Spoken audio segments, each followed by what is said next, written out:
Hey, welcome to another episode of the Highlands Podcast. I'm so glad that you're here. My name is Jeremy. I have the privilege of serving as the pastor of the Highlands. And this fall, we've been going through verse by verse through the book of Philippians.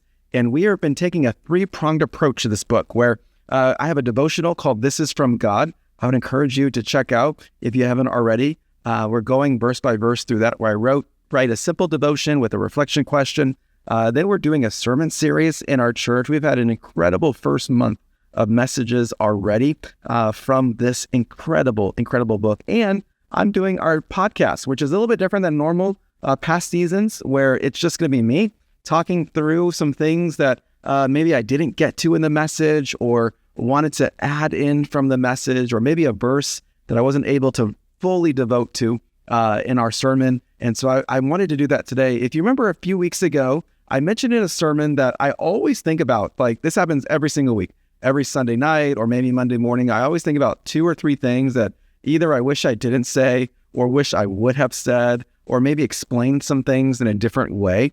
And so I wanted to share one thing with you that happened just this past week of my most recent message called A Son from God. If you remember in Philippians chapter 2, verse 5, Paul writes, he says, adopt. And I shared in the message that adopt means to choose, and it does. But I was even thinking about it later that night, of course, too late, but I want to share it on our podcast episode, that adopt also, it means to choose, but it also means to make your own. Like, think about it. We honored our adopted parents who have been maybe adopted, or maybe parents who have adopted kids, and we celebrated them in our service. But think about being adopted. You're not biologically that son or daughter or that parent, but you make them your own. And what I love about that word adopt is that when you adopt the same attitude or the same humility that we talked about from Jesus, it's not natural. It's not even kind of biological to you, but you're going to make it your own.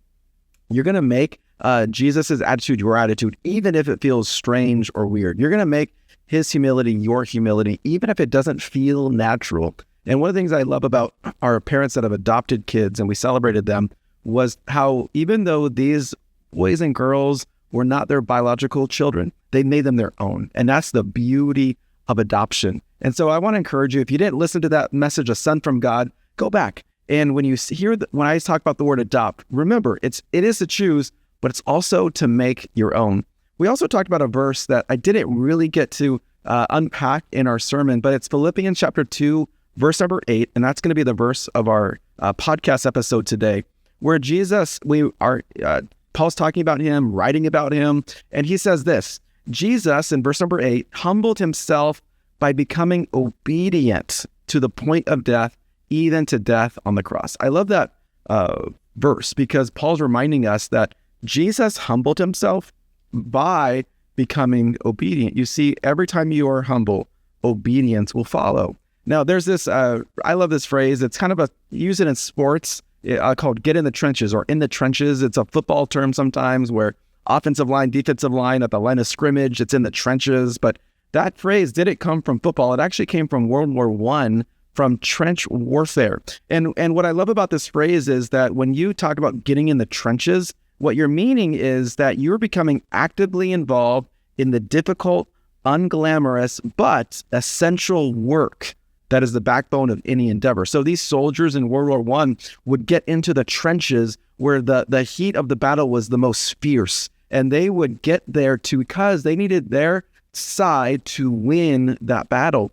And I love this phrase because when I think of humility is kind of a get in the trenches kind of action. It's not glamorous. It's not something that's really going to be perceived by a lot of people as like, that's amazing. But it is essential. It's this essential work of the Christian to become humble and to walk in humility. You see, the trenches, they represent that hard push, that shoving that happens at the line of scrimmage in a football game, or that is unglamorous. You know, offensive linemen, they're not catching touchdowns. They're not dating pop stars. Like, they're just unglamorous, put their head down, block their man, and they try to make their team win. But that's what we do in the Christian life. Those of us who try to walk in humility, it's trench work. It's getting into the trenches. It's not glamorous. It's very difficult. but is so essential. And so the question I have for you is this: are you humble? Are you walking in humility? Are you doing whatever it takes to win? Because that's what getting in the trenches means. And Jesus won at life, not because he was only God, and we talked about him being the Son of God, but also the Son from God, but Jesus won because he was humble and he was obedient. And what obedience always follows humility. And so I want to encourage you, church or fellow follower of Jesus, to be humble in your ways, to be humble in your life, because I'm telling you, humility is difficult. We live in a world where we're supposed to shout our resume.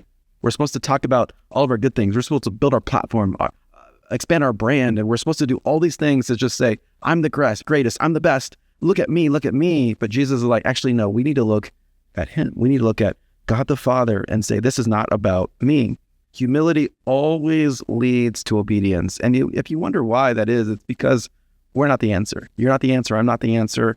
Only Jesus is. And he showed us the great example by becoming humble, even to the point of death, obeying in all ways. And so my reflection question I want to ask you as we close out this episode is this: are you connecting your humility to your obedience? If you're not being very humble, you might not be very obedient, because they go hand in hand. And so I want to encourage you, as we think about Jesus' humility, Jesus could have done anything he wanted. He could have rained fire from heaven. He could have multiplied himself to do all these things. He could have done anything anybody's ever even imagined and not imagined.